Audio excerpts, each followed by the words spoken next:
Pipe smear test का नाम सुनते ही डर लगता है ना, मुझे भी लगा था, लेकिन जब मैंने ये टेस्ट करवाया तो मेरा एक्सपीरियंस थोड़ा डिफरेंट था। तो आज इस वीडियो में मैं आपके साथ अपना पैप स्मीयर टेस्ट का एक्सपीरियंस शेयर करूंगी। Hi moms, welcome back to my channel. My name is Arshi and I am a mom of 2। पहले तो ये टेस्ट किस लिए होता है? ये टेस्ट सर्विकल कैंसर एंड कुछ इन्फेक्शंस को डिटेक्ट करने के लिए होता है। डॉक्टर्स रिकमेंड करते हैं कि टाइम टू टाइम वुमेन को पैप स्मीयर टेस्ट कराना चाहिए आफ्टर अ सर्टेन एज। इतना फ्रिक्वेंटली ये टेस्ट कराना चाहिए। So doctor every 3 to 5 year ये टेस्ट रिकमेंड करते हैं। मैं अपनी बात करूं तो मैंने 2 बार ये टेस्ट करवाया है एंड डॉक्टर ने मुझसे 3 ईयर के बाद पूछा था कि अब आप करा सकते हैं, लेकिन आपके ऊपर है कि आप कराना है या फिर आपको 5 साल की बाद कराना है।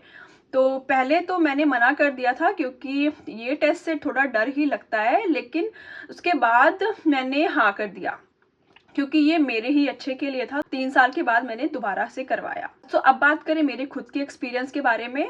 तो बैक इन 2019 जब मैं रेगुलर एनुअल चेकअप के लिए डॉक्टर के पास यहाँ पे यूएस में गई, तो उन्होंने नॉर्मल सारे टेस्ट किए और मुझसे पूछा कि आप प्लान कर रहे हैं क्या बेबी के लिए। तो हमने तो तब मना कर दिया। मैंने बोला कि मुझे अभी 6 मंथ्स है। तो डॉक्टर ने मुझे 2 चीज़ें बोली थी, एक तो प्रीनेटल लेने के लिए बोला था और दूसरा ये टेस्ट।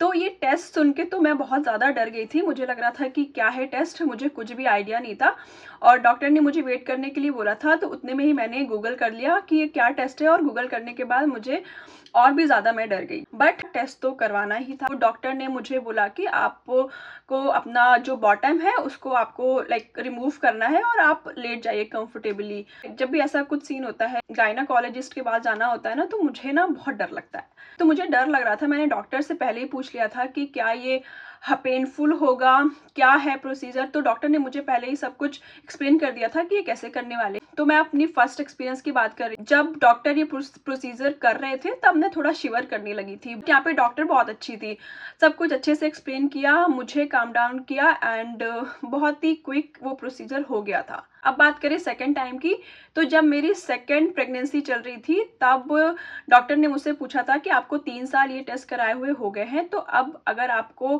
करवाना है तो आप करवा सकते हो या फिर आपको 5 साल के बाद करवाना है। तो पहले तो मैंने मना कर दिया, लेकिन फिर मैंने सोचा कि ये टेस्ट मेरे ही भले के लिए है। इन केस अगर कुछ ऐसा चीज़ें होती है तो अभी से अर्ली डिटेक्ट हो जाएगा, अभी पता चल जाएगा, तो क्यों ना मैं करा लूँ। तो मैंने हिम्मत करके हाँ बोल दी। जबकि मुझे एक बार का एक्सपीरियंस था, मैं अपनी बात सच करूँ तो मेरा फर्स्ट टाइम से सेकेंड टाइम बेटर था। सेकेंड टाइम का एक्सपीरियंस मेरा बेटर था थोड़ा। फर्स्ट टाइम थोड़ा सा मैं शिवर कर रही थी। मुझे ऐसा लग रहा था कि मुझे अनकंफर्टेबल फीलिंग आ रही थी कि not feeling good. Second time भी मैं स्ट्रेस आउट थी, मैं नर्वस थी, क्योंकि ये 2-3 चीज़ें होती हैं जिससे मुझे बहुत डर लगता है। तो अब की बार डॉक्टर दूसरी थी। मैंने डॉक्टर से फिर पूछा, जबकि मुझे पता था कि ऐसा है। मैंने फिर से डॉक्टर से पूछा कि ये पेनफुल होगा। डॉक्टर ने बोला नहीं, थोड़ा सा अनकंफर्टेबल होगा।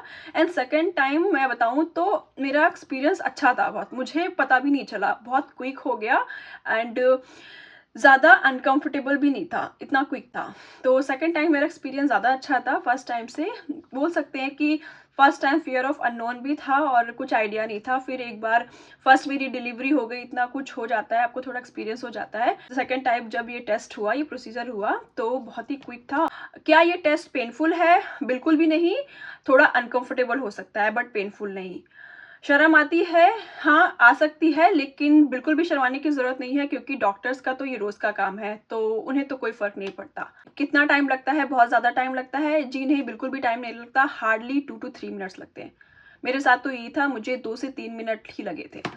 क्या ये टेस्ट हमें करवाना चाहिए? जी बिल्कुल, ये टेस्ट हमारे ही अच्छे के लिए, हमारे हेल्थ के लिए है। तो अगर आपकी डॉक्टर आपको टेस्ट करवाने के लिए बोलती है तो बिल्कुल मना करने की ज़रूरत नहीं है। ये आपके लिए है, आपको ज़रूर करवाना चाहिए। तो लेडीज़ फर्स्ट टाइम ये प्रोसीजर करवाने जा रही है, उनके लिए टिप्स ये है कि आप डॉक्टर के पास जब जाएँ तो लूज़ क्लोथ्स पहन के जाएँ। दूसरी चीज़, स्ट्रेस बिल्कुल भी मत लें, आप डीप ब्रीथ करें। सेकेंड टाइम मैंने ये किया था कि जब ये प्रोसीजर हो रहा था तो डॉक्टर ने मुझे बोला था कि डीप ब्रीथ करने को, और जैसे ही मैंने डीप ब्रीथ करी शरीर बिल्कुल भी पता ही नहीं चला। तो डीप ब्रीथ करना है आपको, बिल्कुल डरना नहीं है। अगर आप कुछ ज्यादा ही सेंसिटिव है, आपको बहुत ज्यादा डर लग रहा है, तो आप ईयरफोन लगा सकते हैं, उसमें कुछ भी लाउड सा म्यूजिक जो आपको पसंद है वो लगा सकते हैं डिस्ट्रैक्शन के लिए। कि आपको बिल्कुल भी शर्माने की जरूरत नहीं है, डॉक्टर बहुत ज्यादा सपोर्टिव होते हैं। आप उनको पहले से बोल दीजिए कि आपको ऐसा फील हो रहा है। यहाँ पे तो डॉक्टर्स इतने अच्छे होते हैं कि वो लाइट्स डिम कर देते हैं। अगर आपने बॉटम अपनी रिमूव करी हुई है तो कोई शीट दे देते हैं अपना बॉटम एरिया कवर करने के लिए, तो सब कुछ कवर होता है एंड लाइट डिम कर देते हैं, और मतलब इतना ज्यादा अच्छा एनवायरनमेंट बना देते हैं कि आपको वैसे भी डर थोड़ा कम हो जाता है।